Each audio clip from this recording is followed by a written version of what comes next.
الحمد لله نحمده ونستعينه ونستغفره ونؤمن به ونتوكل عليه ونعوذ بالله من شرور أنفسنا ومن سيئات أعمالنا من يهد الله فلا مضل له ومن يضلل فلا هادي له نشهد أن لا إله إلا الله وحده لا شريك له ونشهد أن سيدنا ونبينا ومولانا محمدا عبده ورسوله صلى الله تعالى عليه وعلى آله وأصحابه وأتباعه وأزواجه وذرياته وبارك وسلم تسليما كثيرا كثيرا اما بعد قابل احترام بزرگوں، عزیز دوستوں، عزیز بچوں، پردے سے سننے والی دینی بہنیں،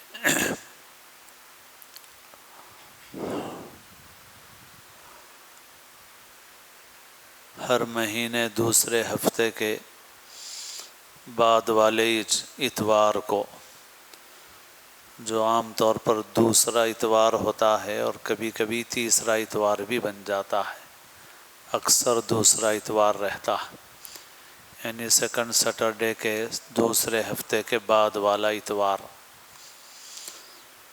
تو اس میں یہ اجتماع کا معمول ہے مدرسے کی عمارت میں، خاص طور پر خواتین کے لیے نظم کر کے۔ رمضان کے بعد یہ پہلا اجتماع ہے، اس سے پہلے بھی بر وقت اعلان میں بھول ہو گئی، ابھی بھی ایسا ہی ہوا کہ جمعہ کے موقع پر بھی اعلان نہیں ہو سکا۔ اس کی وجہ سے مستورات شاید 2-4 ہی شریک ہیں، اور اصلاً تو مقصد یہی ہے کہ بھئی اس موقع سے خواتین بھی مستفید ہوں۔ آئندہ انشاءاللہ بر وقت اعلان کرنے کی کوشش کریں گے، آپ حضرات بھی توجہ رکھیں اور دوسروں کو بھی باخبر کریں۔ دیگر جو اکابر علماء کرام ہیں شہر کے، ان سے بھی وقت لیا جائے گا انشاءاللہ، اور ان کے بھی خطاب سے، مواعظ سے ہم لوگ انشاءاللہ مستفید ہوں گے۔ اس وقت چونکہ مستورات کم ہیں اور طلباء کی تعداد زیادہ ہے، تو اسی کو ملحوظ رکھتے ہوئے چند باتیں عرض کی جا رہی ہیں۔ قرآن مجید کے متعلق پہلی بات سبھی سے تعلق رکھتی ہے، مردوں، عورتوں، بڑوں، چھوٹوں، سب سے۔ وہ یہ ہے کہ تلاوت قرآن پاک کا اہتمام مسلسل کرنا چاہیے۔ ہم لوگوں میں اس میں بہت کمی ہے۔ رمضان المبارک میں بار بار توجہ دلائی گئی، لیکن رمضان گزر گیا تو پھر مصروفیات تبدیل ہو جاتی ہیں، تو جو لوگ رمضان میں تلاوت کا اہتمام کرتے ہیں پھر ان کا بھی وہ اہتمام باقی نہیں رہتا۔ تو رمضان میں زیادہ پڑھنا ہے، لیکن تلاوت کا ایک معمول ہمیشہ ہونا چاہیے۔ ہر مسلمان کو اس کی پابندی کرنا چاہیے۔ اس زمانے میں فتنے بہت ہو گئے ہیں۔ فتنے کے لفظی معنی آزمائش کے ہوتے ہیں، امتحان کے ہوتے ہیں۔ تو جیسے کسی کا امتحان لیا جائے دیوار پر چلنے کا، تو ظاہر ہے کہ ایک امتحان ہوتا ہے۔ سڑک پہ چلنا کوئی امتحان نہیں ہوتا، سڑک پہ تو ہر آدمی چلتا ہی ہے۔ تو اب کسی کا امتحان لیا جائے گا کہ بھائی تم کتنے ماہر ہو، تو اس کو دیوار پہ چلا کے دیکھا جائے گا کہ بھائی دیوار پہ چل سکتے ہو، تو دیوار پہ ہر آدمی نہیں چل سکتا، توازن بگڑ جائے گا، ڈر جائے گا آدمی، گر جائے گا آدمی۔ تو اس موقع پر ٹریننگ اور تربیت کی ضرورت ہوتی ہے، مشق کی ضرورت ہوتی ہے۔ چوکس اور چوکنا رہنے کی ضرورت ہوتی ہے، ورنہ پھر گرنا آدمی کا یقینی۔ تو ایسا ہی حال اس زمانے میں ہے کہ اس زمانے میں گویا دیوار پر چلنا ہے۔ تو اب فتنے بہت ہیں، امتحان آزمائشیں بہت ہیں، اور لوگ فتنوں میں کثرت سے پھنس بھی رہے ہیں، اور بسا اوقات تعجب بھی ہوتا ہے بہت کہ لوگ کیسے پھنس جاتے ہیں بھئی ایسے فتنوں میں، ایسے ایسے لوگوں کے پیچھے لوگ چل پڑتے ہیں۔ جیسے اس زمانے میں ایک بڑا فتنہ بنا ہوا ہے شکیل بن حنیف کا۔ ایک آدمی تھا جو پہلے دہلی میں رہتا تھا، اور دہلی میں ایک دینی سرگرمیوں کی ایک جگہ میں اس نے کافی وقت گزارا۔ پھر تھوڑے دن کے بعد کہنے لگا کہ میں ہی مہدی ہوں۔ پھر اس کے بعد وہاں سے اس کو بھگا دیا گیا، تو دہلی کی ایک مسجد میں جا کے رہا، وہاں کچھ شاید امامت کچھ کرتا رہا ایسے ہی۔ تو چند سال وہاں رہا، وہاں بھی ایسے ہی اس نے بکواس باتیں کی، تو بعض جگہوں پر اس کی بہت جم کے پٹائی بھی ہوئی بہت اچھی طرح سے۔ پھر وہاں سے ادھر ادھر بھاگا، اور اب اورنگ آباد کے قریب ایک جگہ جا کے بیٹھا ہوا ہے، اور حیرت ہے کہ لوگ جو ہیں وہ اس کے فتنے میں پھنس رہے ہیں، اس کو کوئی مہدی مان رہا ہے، مسیح مان رہا، مگر اتنا بودی اور کمزور چیز ہے کہ جو آدمی بھی مہدی کے متعلق کچھ علم رکھتا ہے اس کو تعجب ہوگا کیسے، میں نے بیوقوفی حماقت کی کوئی حد ہے۔ یوں تو بہت سی چیزوں میں لوگ فتنوں میں پھنستے ہیں، جیسے شہد کے نام پہ شیرہ بہت پیتے ہیں، شہد کے نام پر شیرہ بکثرت پیتے ہیں، پھنستے ہیں لوگ، بہت دھوکوں میں پھنستے ہیں۔ حضرت مولانا صلاح الدین سیفی صاحب مدث اللہ حرم شریف کے پاس ایک بار میں نے ایک صاحب سے ملا کے کہا کہ یہ مشہور عامل ہیں، تو مولانا نے فرمایا کہ دو چیزیں اصلی کہاں ملتی ہیں مجھے نہیں معلوم، ایک اصلی شہد اور ایک اصلی عامل۔ اصلی شہد کہاں ملتا ہے اور اصلی عامل کہاں ملتا ہے نہیں معلوم۔ تو بعض اوقات شہد بیچنے والا پٹھا لے کے آتا ہے بکیٹ میں، تو لوگ سمجھتے ہیں واقعی بہت اصلی شہد ہوگا، اگر اتفاق سے دو چار مکھیاں بھی چپک کر رہے ہیں اس کو تو پھر تو بہت یقین ہونے لگتا ہے کہ صاحب یہ تو بالکل اصلی شہد ہے، بہت پکا شیرہ رہتا ہے وہ، شاید عہد نہیں رہتا۔ اور بعض لوگ بنانے کے اتنے ماہر ہیں کہ پہچاننا بھی بہت مشکل ہوتا ہے کہ بھائی یہ اصلی ہے کہ نقلی ہے۔ تو بہرحال بہت سی چیزوں میں دھوکہ کھاتے ہیں ناواقف لوگ۔ تو یہ تو چھوٹی موٹی چیزیں دنیا کی ہیں، مگر جو جاننے والا آدمی ہوتا ہے اس کو حیرت ہوتی ہے، تعجب ہوتا ہے بھائی کیسے لوگ پھنس جاتے ہیں ایسی چیزوں میں۔ تو ایسے ہی دینی اعتبار سے جس کو تھوڑا بہت بھی علم ہے، موٹا موٹا علم ہے، وہ بھی سمجھتا ہے کہ مہدی کیسے ہوں گے۔ تو اس بیوقوف پہ تو کسی قسم سے کوئی شک بھی نہیں کر سکتا، شبہ بھی نہیں ہو سکتا، اس کے جھوٹا ہونے میں کوئی شک شبہ نہیں ہو سکتا، مگر پھر بھی حیرت ہے کہ لوگ پھنس رہے ہیں، اور ایسے لوگ بھی پھنس رہے ہیں جو دینی کاموں میں وقت لگانے والے ہیں، کیونکہ دین کا علم بھی حاصل نہیں کیا، علماء سے تعلق بھی نہیں جوڑا، بس اس نے بتا دیا کہ دجال کا مطلب امریکہ اور فرانس ہے، مان لیا، ارے بیوقوف ہو، عقل کچھ نہیں ہے، مان لیا۔ تو بہرحال فتنوں میں پھنس رہے لوگ، مگر ایک وجہ یہ بھی ہے، ایک جو وجہ ہے اس کی ایک بڑی وجہ، تو فرمایا کہ ایک بڑی وجہ اس زمانے میں فتنوں میں پھنسنے کی یہ ہے کہ اس زمانے میں لوگوں نے قرآن مجید کی تلاوت کا اہتمام چھوڑ دیا۔ تو اب اسی لیے دینی کاموں میں لگنے والے بھی بعض وقت ذکر اذکار کا اہتمام نہیں کرتے، تلاوت کا اہتمام نہیں کرتے، معمولات کا اہتمام نہیں کرتے۔ حضرت مولانا لطیف الرحمن صاحب بہرائچی مدثر اللہ ایک بار فرما رہے تھے کہ گاؤں میں جو لوگ دعوتی کام کرتے ہیں تو مولانا نے ان لوگوں سے پوچھا کہ بھئی کیا حال ہے، کچھ اور لوگ بھی کام سے جڑے؟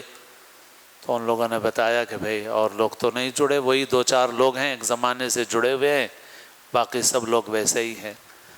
تو مولانا نے فرمایا کہ میں نے یہ پوچھا کہ بھئی اپنا حال بتاؤ، اپنا کیا حال ہے، اپنی تلاوت کتنی ہوتی ہے، اپنے معمولات کتنے ہوتے ہیں، اپنے اذکار کتنے ہوتے ہیں؟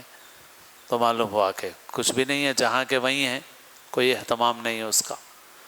تو مطلب یہ ہے کہ آدمی اگر کوئی تعلیم کا کام کر رہا ہو یا تبلیغ کا کام کر رہا ہو یا خدمت خلق کا کام کر رہا ہو، اچھے کام کر رہا ہے بھائی، تعلیم کا کام کر رہا ہے، تبلیغ کا کر رہا ہے، مخلوق کی خدمت کا کر رہا ہے، سوشل ورک کر رہا ہے، بہت اچھا ہے بھائی، مگر اپنا ذاتی معمول بھی رہنا ضروری ہے، اپنی تلاوت پابندی سے ہونا ضروری ہے، اپنے ذکر اذکار کے معمولات پابندی سے ہونا ضروری ہے، وہ نہیں ہوتے تو پھر اندر سے کمزور ہو جاتا ہے انسان۔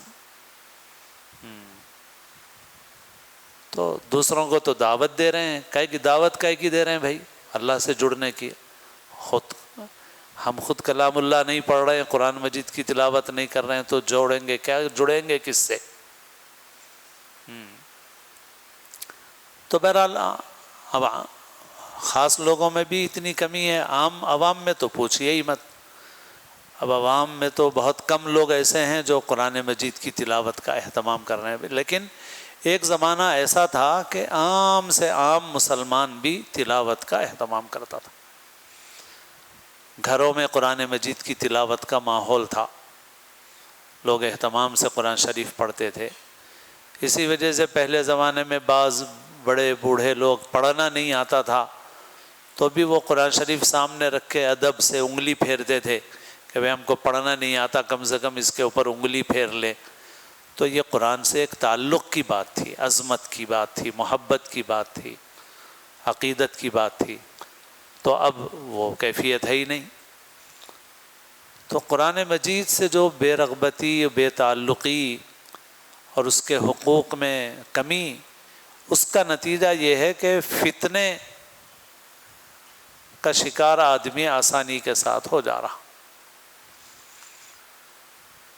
تو دنیا آخرت کی بہت ساری بھلائیاں، برکتیں سب تلاوت سے وابستہ ہیں، تو اس وجہ سے تلاوت کا اہتمام سب کو کرنا ہے، عوام کو بھی، خواص کو بھی، سب کو۔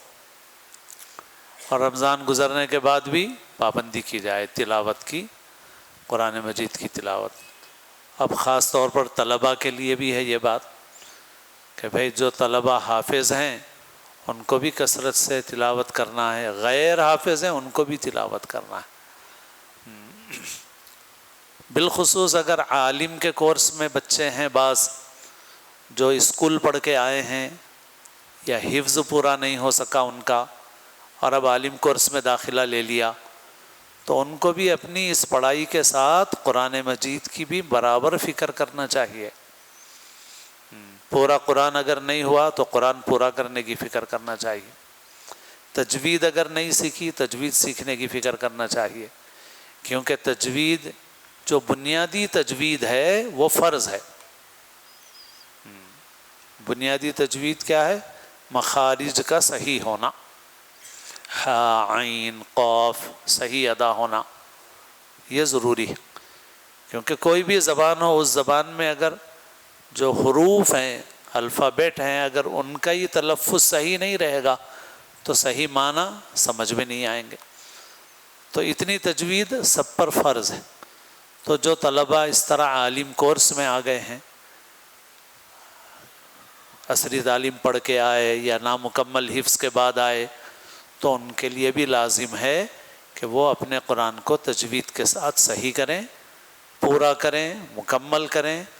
ناظرے میں اتنی روانی پیدا کرنا چاہیے، حفظ اگر نہیں بھی ہو سکا، کہ حافظ میں اور ناظر جی میں فرق اتنا ہونا چاہیے کہ حافظ بغیر دیکھے پڑھے اور ناظرہ خاں دیکھ کر پڑھے، مگر اسپیڈ دونوں کی ایک ہو۔ ناظرہ اتنا پکا کر سکتے ہیں، ناظرہ اتنا پکا کر سکتے ہیں۔ تو ناظرے میں اگر محنت کریں گے تو ناظرہ اتنا پکا ہو سکتا ہے کہ حافظ میں اور غیر حافظ ناظرہ خواہ میں بس اتنا فرق رہے گا کہ حافظ بغیر دیکھے پڑھے گا اور ناظرہ خواہ دیکھ کے پڑھے گا، مگر رفتار اس کی بھی حافظ کے برابر ہو سکتی۔ تو قرآن سے ایسا تعلق کرنا چاہیے۔ اللہ کے رسول صلی اللہ علیہ وسلم نے فرمایا الماہر بالقرآن مع السفرۃ الکرام البررہ، جو قرآن میں ماہر ہوگا پڑھنے میں، اس کا مقام و مرتبہ ان فرشتوں کے ساتھ ہوگا جو اللہ تعالیٰ کے معزز نیکوکار فرشتے ہیں، جو صحیفے کو لکھنے والے فرشتے ہیں، ان کے ساتھ اس کا مقام و مرتبہ ہوگا۔ اور جو آدمی کوشش محنت کے باوجود ایسی مہارت حاصل نہ کر سکے اور اٹک اٹک کر پڑھے تو اس کو بھی اجر ملے گا۔ مہارت کا تو ثواب نہیں ملے گا مگر اٹکنے کا ثواب ملے گا اس کو، یعنی تکلیف جو مشقت اٹھائے گا اس کا اجر ملے گا۔ والذی یتتعتع فیہ وہو علیہ شاق لہ اجران، اور جو اس میں اٹکے گا اور مشقت اٹھائے گا اس کی وجہ سے اس کو 2 اجر ملیں گے، ایک تلاوت کا اجر ملے گا اور ایک مشقت اٹھانے کا اجر ملے گا اس کو۔ تو بہرحال ہر حال میں ثواب ہی ثواب ہے۔ اس وجہ سے سبھی طلباء کو جو غیر حافظ ہیں ان کو بھی قرآن مجید کی تلاوت کا اہتمام کرنا چاہیے، جو حافظ ہیں ان کو بھی کرنا چاہیے۔ اور روزانہ تلاوت کا اہتمام کرو تو پھر رمضان میں بھی مشکل نہیں ہوگی۔ سال بھر تلاوت کا اہتمام نہیں کریں گے رمضان میں مشکل ہوگی۔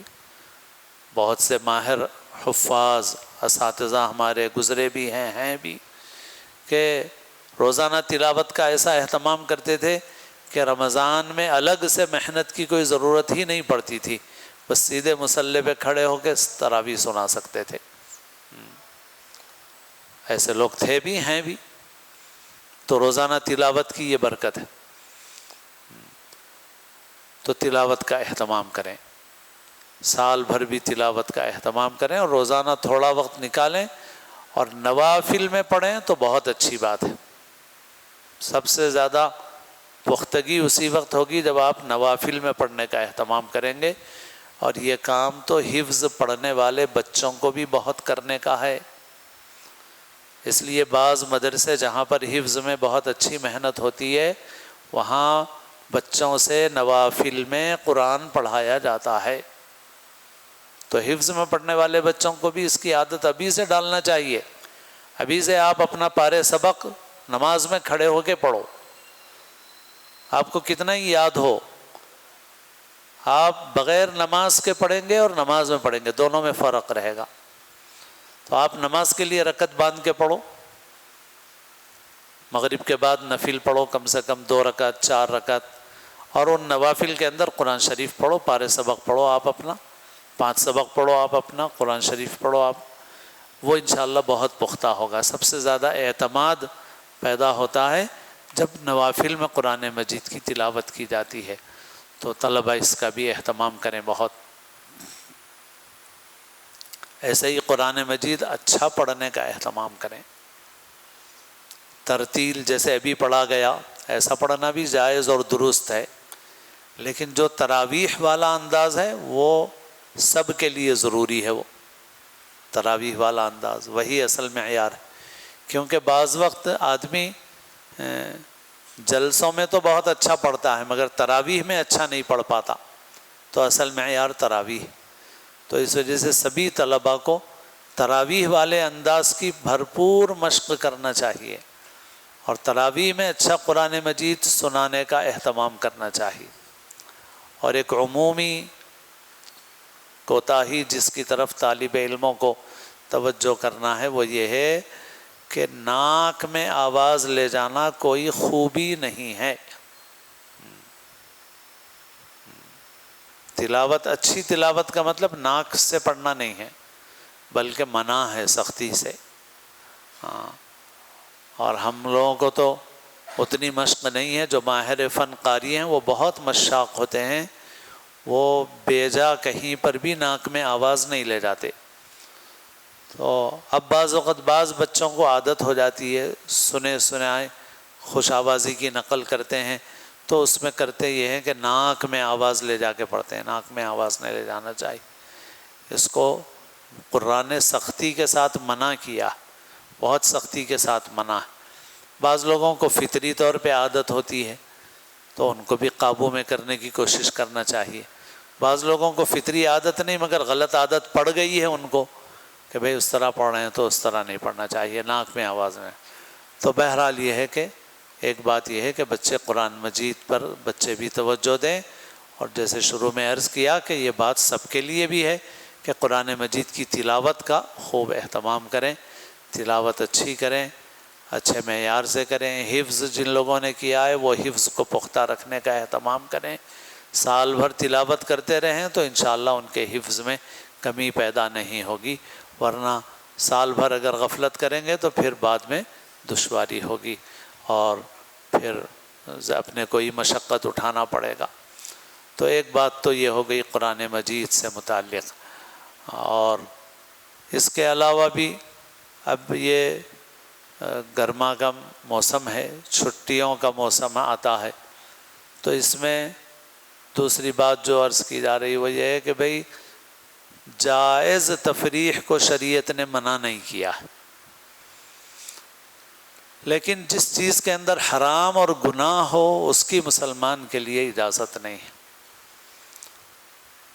جب تفریح کے اوقات آتے ہیں، تفریح کا زمانہ آتا ہے تو لوگ بہت سارے پروگرام بناتے ہیں، سفر کرتے ہیں، اپنے مقام پر تفریح کے لیے جاتے ہیں، تو جائز حدود میں سیر تفریح منع نہیں ہے، لیکن کوئی بھی ایسا کام جس میں حرام اور گناہ ہو اس سے ہر مسلمان کو بچنا ضروری ہے۔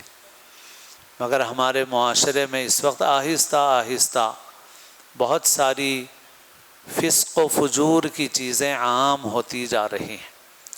اسکولوں میں بھی ماحول ایسا بن گیا ہے کہ فسق و فجور کی بہت سی چیزوں کو اسکول کی سرگرمیوں کا حصہ بنا دیا گیا ہے، وہ یہ سرگرمیوں میں شامل ہے اسکول کی ایکٹیویٹی میں، لہٰذا اس آہستہ آہستہ کرتے کرتے کرتے اس کی برائی آدمی کے دل سے نکل جا رہی ہے، جس کے نتیجے میں اب بے پردگی، ناچنا، میوزک، ان سب چیزوں کو ایک عام رواج حاصل ہو رہا ہے، لوگ اس کے اندر مبتلا ہوتے جا رہے ہیں۔ سیر و تفریح کے نام پر اس طرح کا کام کرنا مسلمان کے لیے جائز اور درست نہیں، اور اگر بچیوں کا لڑکیوں کا معاملہ ہے تو اس میں اور بھی زیادہ احتیاط کی ضرورت ہے، لیکن بعض وقت دیکھا جا رہا ہے کہ سیر و تفریح کے لیے بچیاں سفر کر رہی ہیں بغیر محرم کے، تو بغیر محرم کے تو حج کو جانے کی اجازت نہیں ہے، سفر کرنے کی اجازت، بغیر محرم کے حج کے لیے سفر کرنے کی اجازت نہیں ہے، اور اگر بعض صورتوں میں کوئی استثناء ہوتا ہے، بہت بوڑھی عورتوں کو تو بھی شرائط کے ساتھ ہوتا ہے، باقی جوان لڑکیوں عورتوں کو تو کوئی اجازت نہیں ہے۔ جب حج جیسی عبادت کے لیے بغیر محرم کے سفر نہیں کیا جا سکتا تو بچیوں کو بغیر محرم کے تفریح کے لیے سفر پر روانہ کرنا ظاہر ہے کتنی خطرناک چیز ہے اور کس قدر اس کے نقصانات ہیں۔ بہت سے لوگ یا تو جانتے نہیں ہیں یا بعض لوگ جانتے بوجھتے بھی تغافل اختیار کرتے ہیں، یہ سخت نافرمانی کی بات ہے، اللہ سے ڈرنا چاہیے۔ آخرت میں بھی وبال ہوگا، دنیا میں بھی، پھر بعد میں اس کے برے اثرات اور نقصانات جب سامنے آئیں گے تو پھر آدمی کو سوائے پچھتاوے کے کچھ حاصل نہیں ہوگا۔ اس لیے سرپرستوں کی ذمہ داری ہے کہ وہ ان چیزوں کا بہت خیال رکھیں، ان کی نگرانی کریں۔ یہاں پر بھی مقامی طور پر بھی سیر و تفریح کے لیے جاتے ہیں تو ان چیزوں پر نظر رکھنا اور ان کی نگرانی کرنا ضروری ہے۔ اور ایک بات مدرسوں کے بچے ہوں، اسکولوں کے بچے ہوں، سب کے لیے کہ آج کل ہمارے معاشرے میں، سماج میں یہ جو حقہ ہے سگریٹ کی طرح، بظاہر دیکھنے میں ایک چھوٹی سی چیز معلوم ہوتی ہے، لیکن یہ بہت بڑی بڑی خرابیوں کا ذریعہ بن رہی ہے یہ چیز۔ بہت زندگیاں برباد ہو جا رہی ہیں اس کی وجہ سے۔ اس لیے تفریح کے لیے اور بہت ساری چیزیں ہیں، کھیل کود کے لیے اور بہت ساری چیزیں ہیں۔ تفریح اور کھیل کود کے لیے کیا ضروری ہے کہ ایسی چیز لی جائے جس سے دنیا آخرت دونوں کی بربادی خدا نخواستہ ہو سکتی ہے۔ اس وجہ سے بچوں کو بھی بہت احتیاط کرنا چاہیے، ایسی کوئی چیز رکھنا بھی نہیں چاہیے اپنے پاس، استعمال بھی نہیں کرنا چاہیے۔ فلاور وغیرہ، اول تو کیمیکل بہت سارے ایسے ہیں جو صحت کے لیے بہت نقصان دہ ہیں، کھانے پینے کی چیزوں میں ہیں آج کل، ایسی چیزوں میں ہیں آج کل۔ تو آپ سمجھ رہے ہیں کہ خالی خوشبو آ رہی ہے، خالی خوشبو نہیں، آپ کی صحت کو، آپ کے پھیپھڑوں کو نقصان پہنچانے والی چیز ہے، یہ تو سب سے کم درجہ ہوا۔ پھر اس کے بعد خدا نخواستہ کوئی چیز ایسی اس کے اندر ملا دی جائے جو نشہ پیدا کرنے والی ہو، تو پھر حرام ہے، بدترین حرام ہے۔ اور جو لوگ ایسی چیزوں میں مبتلا ہوتے ہیں تو دنیا بھی برباد ہوتی ہے، آخرت بھی برباد ہوتی ہے۔ آپ کو بہت سے نظر آئیں گے نا فقیر قسم کے لوگ، بالکل میلے گندے کپڑوں میں، کچھ لوگ ان کو کہیں کہیں ہوٹلوں کے پاس کھانا کھلا دیتے ہیں، فٹ پاتھ پہ پڑے ہوئے ہیں۔ ان میں ایک اچھی خاصی تعداد ایسے لوگوں کی ہے جو اسی وجہ سے آئے ہیں اس اسٹیج پر۔ اچھے لوگ تھے یہ بھی، پاگل بھی نہیں ہیں، یہ پاگل بھی نہیں ہے، مگر اس طرح کی غلط عادتوں نے ان کو اتنا گندا بنا دیا، ایسی گندی حالت میں پہنچا دیا۔ تو کتنی حماقت کی، بے وقوفی کی بات ہے۔ اللہ نے ہم کو کتنا اچھا رکھا ہے، اچھے حال میں رکھا، اچھے گھر میں پیدا کیا، اچھی پڑھائی کا موقع اللہ نے دیا۔ بالخصوص اگر مدرسوں میں پڑھ رہے ہیں تو قرآن پڑھ رہے ہیں، دین کی تعلیم حاصل کر رہے ہیں، پھر ہمارے جیب میں ایسی چیزیں ہوں، ہمارے بیگ میں ایسی چیزیں ہوں، ہم کو عادت ایسی چیزوں کی ہو، تو کتنی بری بات ہے، بہت بری بات ہے۔ بہت بچنا چاہیے، بہت احتیاط کرنا چاہیے، اپنی سمجھ سے کام لینا چاہیے، اتنے بے وقوف نہیں بننا چاہیے کہ ایسی بڑی نقصان کی چیزوں میں اپنے آپ کو ڈال دیں، اپنے آپ کو مبتلا کر دیں، یہ بہت خطرناک چیز ہے۔ تو اس وجہ سے بچے خاص طور پر احتیاط کریں، اور سیر و تفریح کے نام پر مدرسوں کے بچے ہوں یا دوسرے، سب کو اس کا اہتمام کرنا ضروری ہے کہ وہ ایسی سرگرمیوں میں حصہ نہ لیں جو فسق و فجور اور اللہ کی نافرمانی کی ہیں، یا خدا نخواستہ اس تک پہنچانے والی، اس کا ذریعہ بننے والی چیزیں ہیں، ان سے بچنا، گریز کرنا بہت ضروری ہے۔ بہرحال اس وقت یہی مختصر بات کافی ہے، انشاءاللہ آئندہ سے وقت پر انشاءاللہ اعلان بھی کیا جائے گا اور اس اجتماع کا اہتمام کیا جائے گا۔ اللہ تعالی ہم سب کو توفیق عمل نصیب فرمائے۔ الحمدللہ رب العالمین والصلاة والسلام علی سید المرسلین۔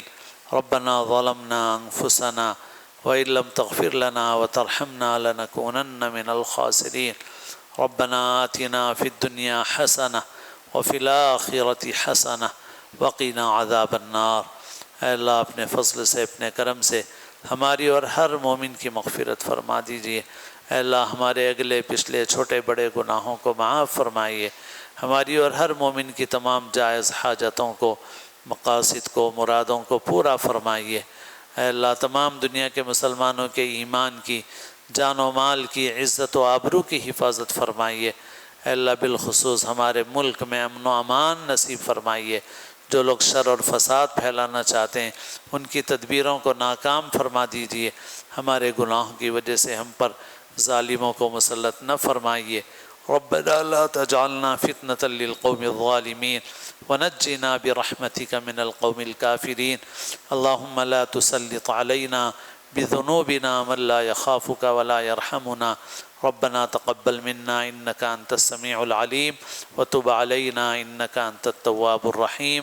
وصلى الله وسلم على خير خلقه محمد وآله وصحبه أجمعين برحمتك يا أرحم الراحمين، والحمد لله رب العالمين۔